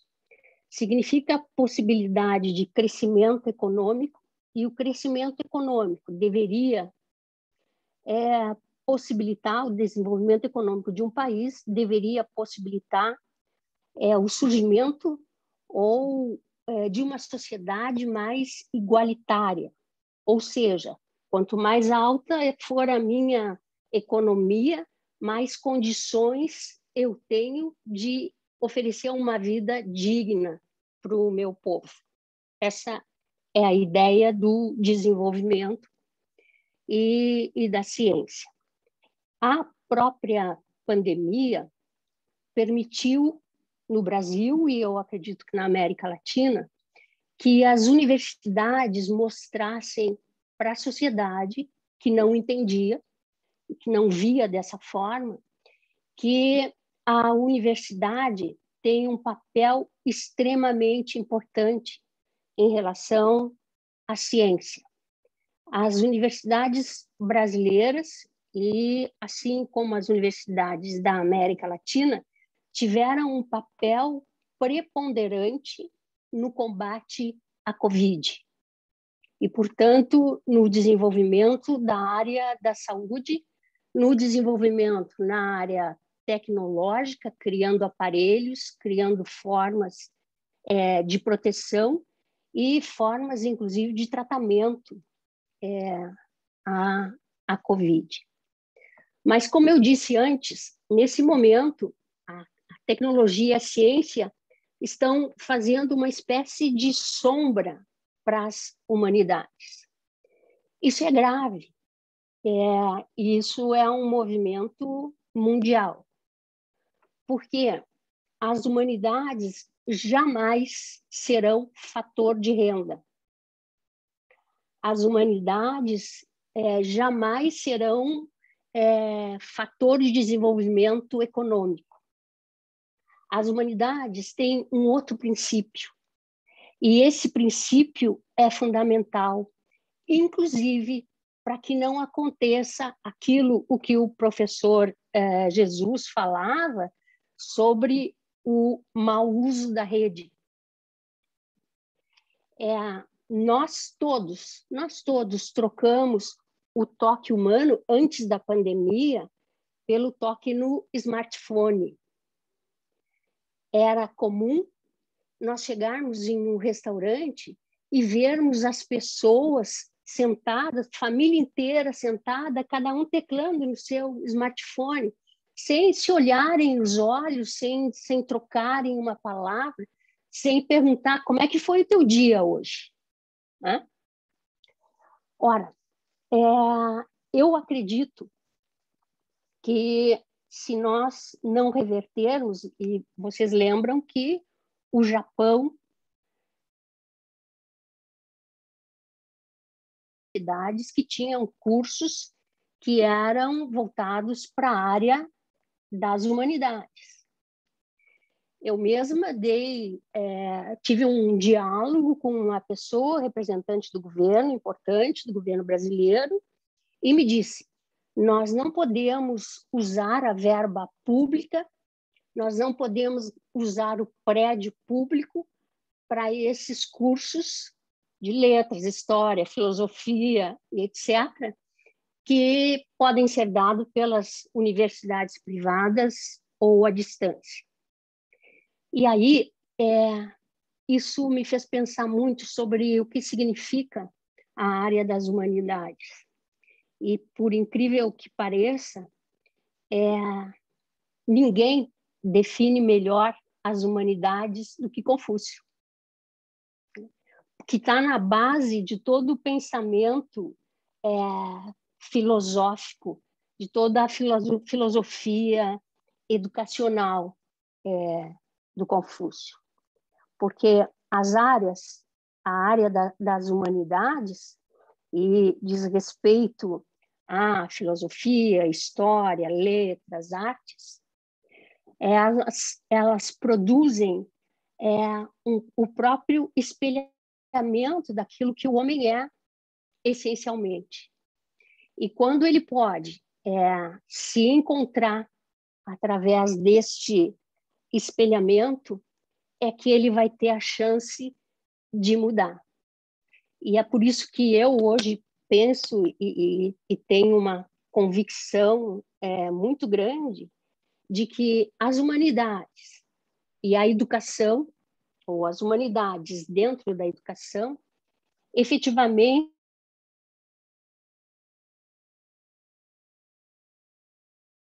e agora dando um exemplo muito simples, diante de um quadro nós todos somos iguais. Diante de uma escultura nós todos somos iguais. Diante de um belo filme nós todos somos iguais. E mais, as humanidades nos oferecem a possibilidade de pensarmos sobre o que somos. E Confúcio leva um pouco adiante, no momento em que ele fala da consciência de sermos o que somos, a consciência da própria humanidade.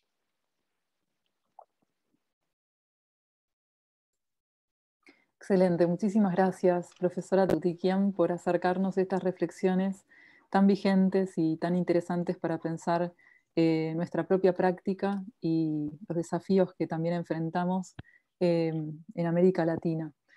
Para ir terminando nuestra actividad de hoy, quisiera recoger dos preguntas que fueron surgiendo en el chat a propósito de las ideas de Confúcio. Voy a recoger la primera pregunta de Bárbara Igor Ovalle, que menciona una inquietud en torno a en qué momento se retoman las ideas de Confúcio en China durante el siglo XX, entendiendo que los textos que se conocen de Mao desarrollados en el marco de la Revolución Cultural rechazan en buena medida sus ideas.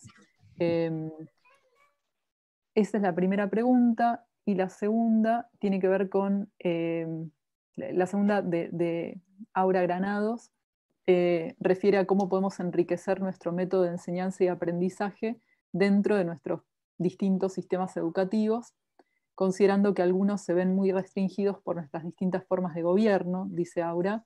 ¿Cómo podríamos empezar a aplicar estas formas de pensar y transformar en acciones? Planteo las preguntas a los colegas, no sé si alguno quiere contestar. Eu gostaria de responder a última pergunta. E se me permite, eu vou responder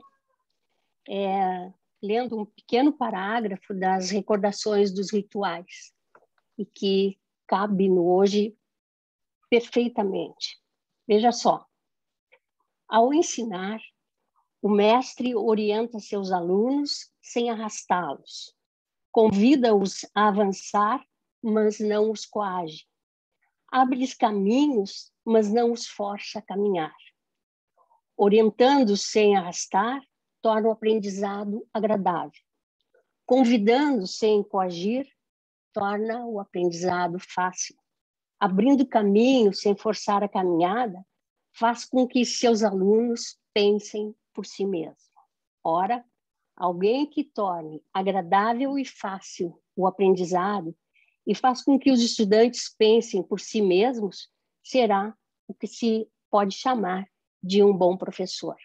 Eu não acharia melhor resposta para essa segunda pergunta do que essa aqui colocada. E cabe em qualquer situação, desde o aluno pequenininho até o ensino superior, e em qualquer sistema de governo dentro da região, em qualquer escola ou universidade.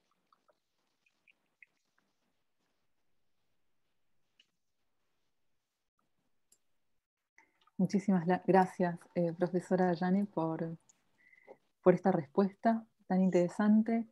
Profesor Andrés o profesor Jesús, no sé si desean contestar alguna de las preguntas que se plantearon al final. No sé quién, el profesor Jesús, soy yo. Bueno, complementando con lo que le dijo la profesora Jane, totalmente de acuerdo con ella. El profesor, más que arrastrarlo hacia un aprendizaje de algún contenido o algo, es guiarlo, es guiar al estudiante. Y, sí, y como decía ella, si lo hace de forma entretenida, dinámica, no, ahí eso sobrepasa a cualquier gobierno, cualquier modelo pedagógico y todo. Muy, muy, muy de acuerdo. Y con la pregunta de Bárbara,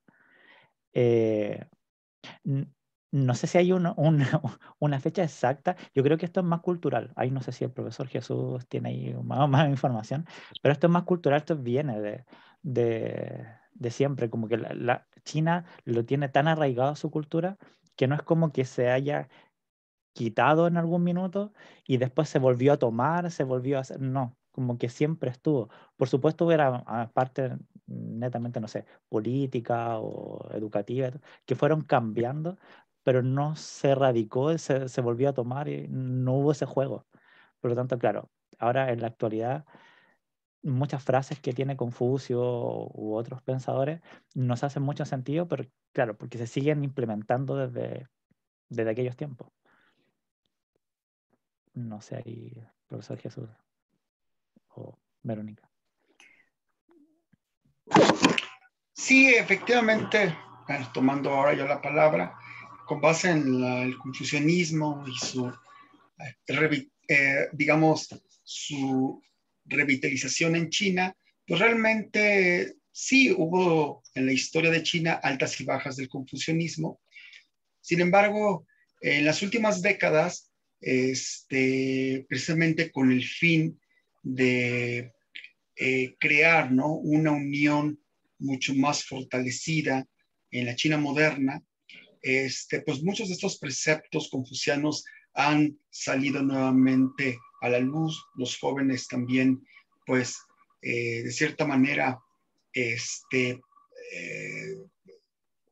dado que también las tecnologías en China, un poco el individualismo, aspectos económicos e incluso educativos, donde hay mucha competencia, obviamente, en la China actual, en la sociedad actual china, obviamente por tratar de, pues, obtener los mejores puestos de empleo o becas al extranjero, mejores oportunidades, pues obviamente en cierto momento China también se vio afectada en esos valores, cosa que precisamente los gobiernos actuales han tratado de recuperar precisamente para combatir un poco esta preocupación por la pérdida de valores debido a tanto a la globalización, a las ideas que han entrado precisamente de Occidente, así como al uso de tecnologías.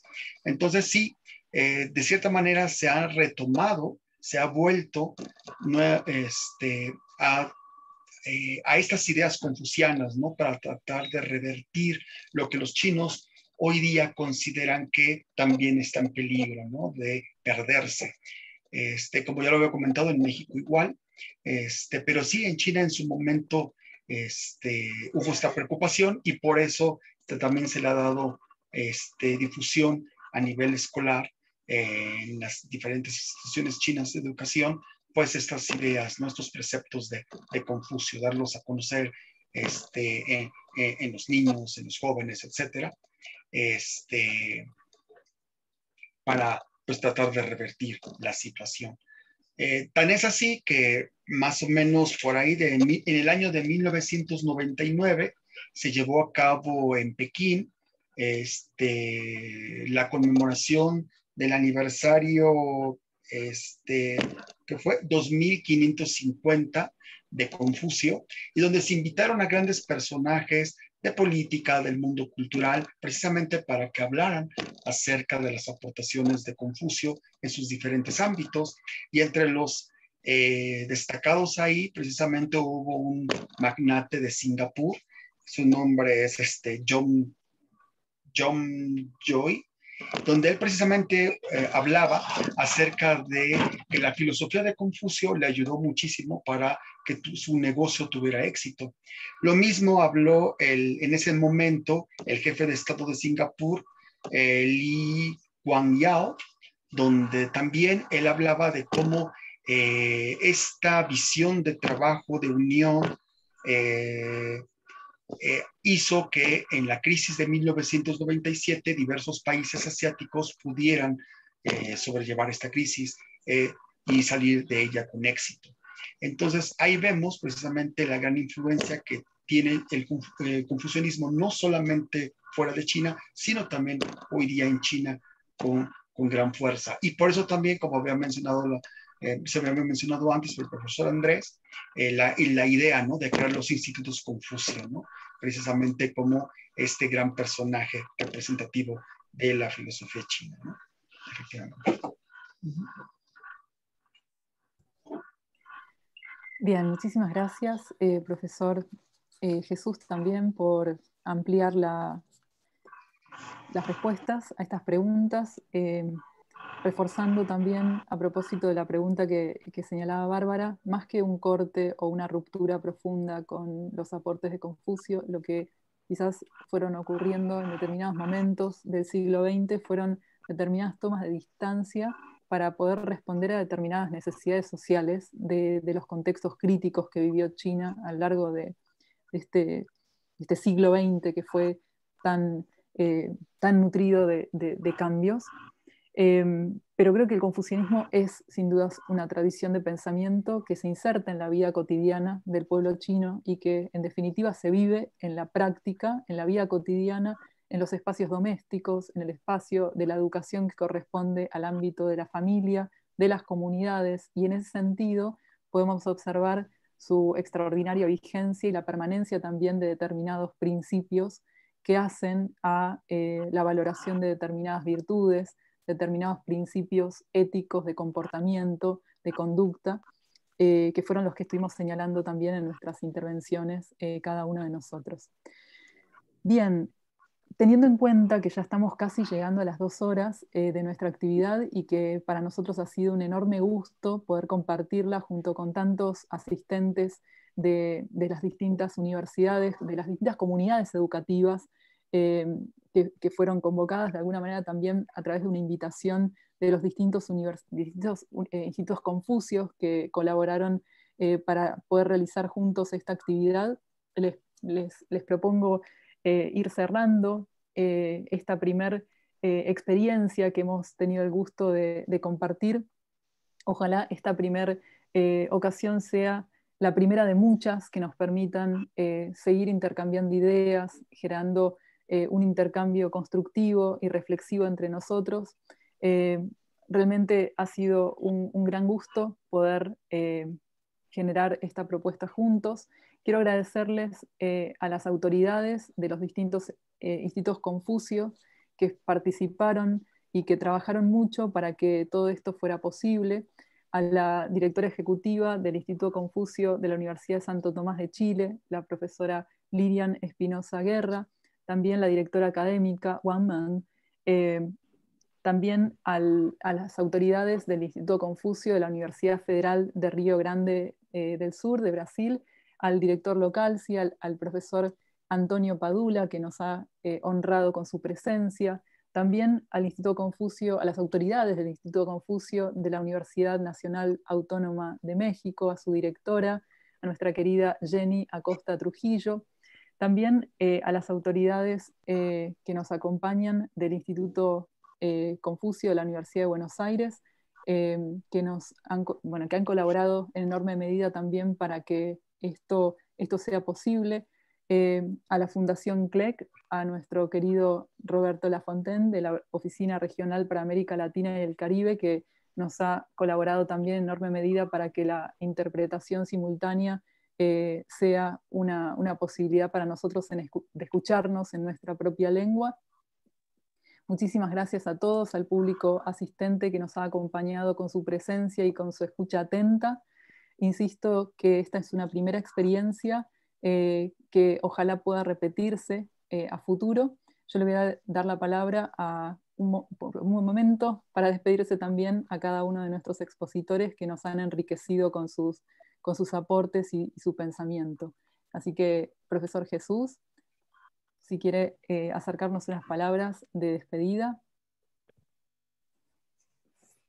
Pues nada más agradecer a todos la invitación, el que nos hayan escuchado, el que hayan hecho sus preguntas, generar inquietudes y sobre todo, pues, que no se pierda, ¿no?, el pensamiento de Confucio, que lo pongamos en práctica en cualquier parte del mundo y pues invitarlos a acercarse, ¿no?, a este pensamiento, a esta filosofía,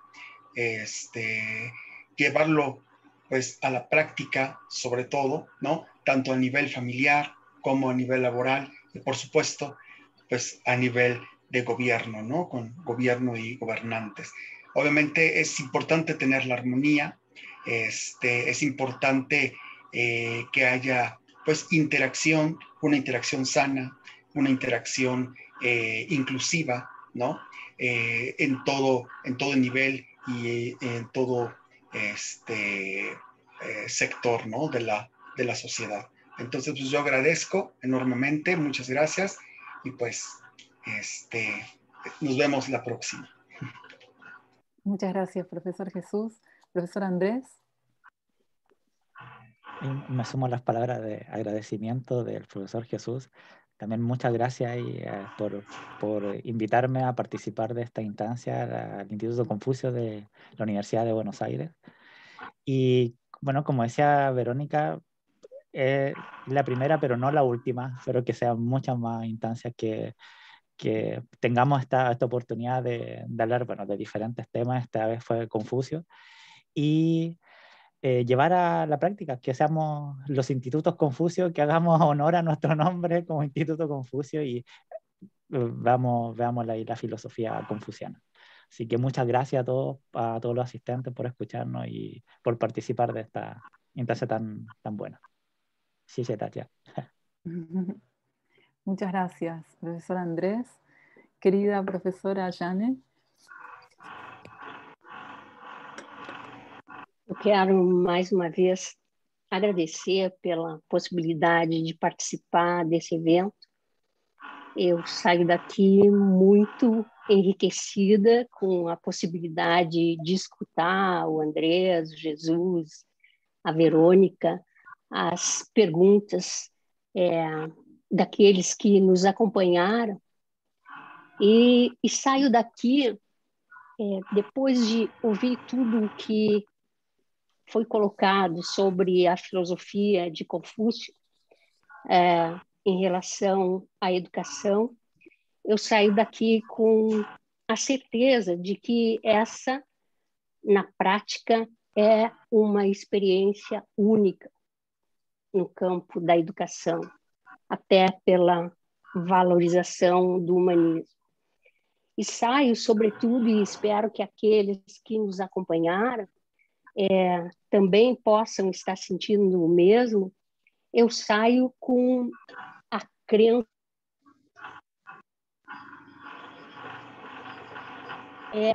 efetivamente o melhor caminho. Muito obrigada.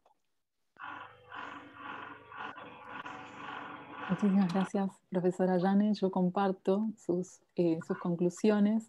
Creo que el énfasis en la mejora permanente, la mejora y también la confianza en la transformación de las propias capacidades, las transformaciones que suponen la mejora de nuestras expresiones y de nuestras competencias y capacidades como seres humanos, creo que están en el horizonte de sentido que nos propone la filosofía confuciana. insisto en tener presente y encendida esta idea de contemplar el aula como un espacio de incidencia, donde podamos de manera diaria, de manera sostenida, poder generar una transformación y una mejora permanente para con nuestros estudiantes y para con nosotros mismos también como educadores. Creo que la educación está en el centro del debate, está en el centro del poder pensar un desarrollo, no solamente en términos del crecimiento económico, sino también el desarrollo de carácter inclusivo, el desarrollo humano. Entonces, damos la bienvenida a todos para seguir indagando en estas ideas que hoy propusimos. Sin dudas, hay mucho más para poder comentar, hay mucho más sobre filosofía, sobre cultura, sobre lenguaje, en relación a la figura y la propuesta ética, política y pedagógica de Confucio. Así que bueno, esta primera experiencia es nuestra primera instancia de comunicación y de actividad conjunta, pero ojalá a futuro nuevamente volvamos a encontrarnos todos. Muchísimas gracias a nuestro público asistente por la presencia, por la atención y por esa capacidad de escucha y por esa disposición también de aprender juntos, porque de eso se trata. Muchísimas gracias a las autoridades, a los amigos, a los colegas, a los estudiantes, a todos los miembros de la comunidad educativa ampliada de América Latina, de México, de Chile, de Brasil y de Argentina. Muchísimas gracias a todos por estar hoy con nosotros en el marco de las celebraciones por la Semana de Confucio. Muchísimas gracias a todos. Gracias. Bye bye. Gracias. Gracias.